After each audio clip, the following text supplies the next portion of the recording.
بذار یه راز رو بهت بگم. راز بزرگی که بیشتر آدم‌ها هیچ وقت نمیفهمن. جو دیسپنزا، همون کسی که بهش لقب پدر علم موفقیت و تحول ذهن میگن، بعد از اون تصادف وحشتناکی که مهره ستون فقراتش خورد شد، پزشک‌ها بهش گفتن هرگز دیگه نمیتونه راه بره. اما تصمیم گرفت به جای تسلیم شدن با قدرت ذهنش بدنش رو بازسازی کنه و از همونجا وارد دنیای قوانین انرژی، فرکانس و جذب ثروت شد.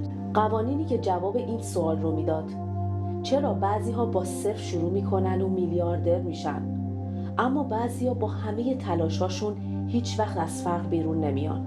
جو دیسپنزا این رازو پیدا کرد، یاد گرفت و با همه مردم دنیا در میون گذاشت. اما یه نکته عجیب اینجاست. جو دیسپنزا فهمید قبل از اینکه ثروت وارد زندگی کسی بشه، همیشه یک سری نشونه‌ها ظاهر میشن. نشونه‌هایی که بیشتر مردم اشتباه برداشت میکنن و درست همون جایی که یک قدم با موفقیت فاصله دارن جا میزنن. اما کسانی که نشونه‌ها رو درست میفهمن میشن همون برنده‌های واقعی. حالا بریم سراغ این 3 نشونه که آخری از همه مهمتره. نشونه اول، سختی و بحران. قبل از اینکه زندگیت متحول بشه، انرژی آفرینش یک امتحان یا چالش رو وارد زندگیت میکنه. نه برای اینکه تو رو تحت فشار بذاره، بلکه برای آگاهی و هم فرکانس شدن با خواستت. جو دیسپنزا میگفت قبل از هر دستاورد بزرگ یک دوره سختی سراغت میاد. این سختی میتونه به شکل شکست مالی باشه، ضرر سنگین توی کسب و کار یا حتی از دست دادن شغل. ممکنه حتی کسی بهت خیانت کنه یا شرایط اقتصادی علیه تو باشه. این اتفاقها به نظر پایان میان، ولی شروع یه تغییر بزرگ هستن. دنیا میخواد مطمئن بشه تو آماده ای. ثروت نمیخواد به دست کسی برسه که با اولین ضربه همه چیز رو رها کنه. مطمئن باش وقتی با اشتیاق سوزان و انرژی مثبت دنبال راه حل باشی، خدا هم راه درست رو بهت الهام میکنه و فرصت‌های مهم رو جلوی پات میذاره. اینجاست که میبینی مشکل زندگیت از جایی که حتی فکرش هم نمی‌کردی حل میشه.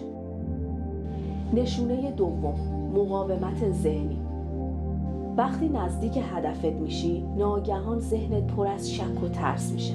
فکر میکنی اشتباه کردی، فکر میکنی راهت غلطه. این مقاومت درونی طبیعیه، چون ذهن همیشه دنبال امنیت و عادتهای قدیمیه. خیلی ها همین جا تسلیم میشن، ولی جو دیسپنزا میگفت این اضطراب نشونه شکست نیست، نشونه تغییره. یعنی ذهن تو داره بزرگ میشه تا بتونه ثروت رو جا بده.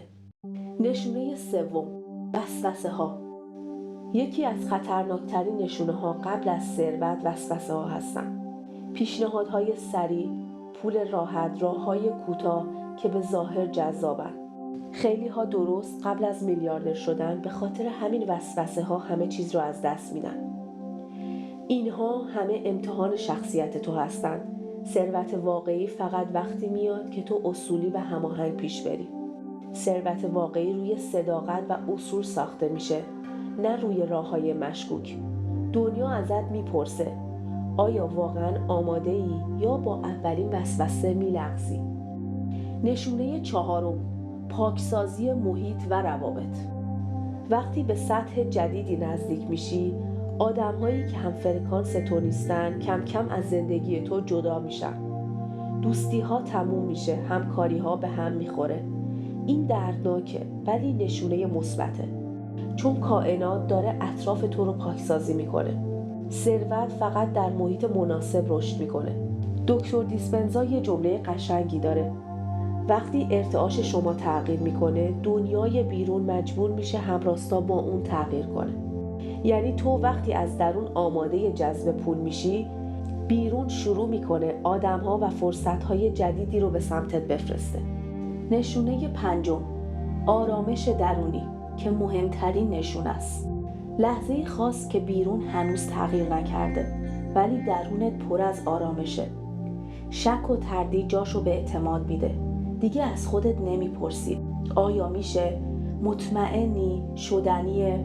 این آرامش یعنی همراستا شدی با هدفت. یعنی آماده ثروت رو جذب کنیم. این نشونه از همه مهمتره، چون وقتی بهش برسی دروازه ها یکی یکی باز میشن. پس دوست من، سختی ها نشونه نزدیک شدن به موفقیته. یادت باشه هیچ سختی بی هدف سر راهت نمیاد. هر بحران، هر وسوسه، هر جدایی، هر مقاومتی که تجربه میکنی در واقع چراغ سبزیه که میگه تو به مقصد نزدیک میشی. وقتی به آرامش درونی برسی، بدون که در بزرگترین دروازه زندگی ایستادی. این یعنی این که تو هم میتونی، فقط کافیه جا نزنی و به راه ادامه بدی. پس برای همراستا شدن با فرکانس این ویدیو و برای اینکه ایمانت رو به این ویدیو نشون بدی، همین حالا توی کامنت ها بنویس من نشونه ها رو دیدم و آماده ثروت و فراوانی هستم. یک دنیا سپاسگزارم برای لایک و سابسکرایب این ویدیو. در پناه خدا و انرژی کائنات باشید.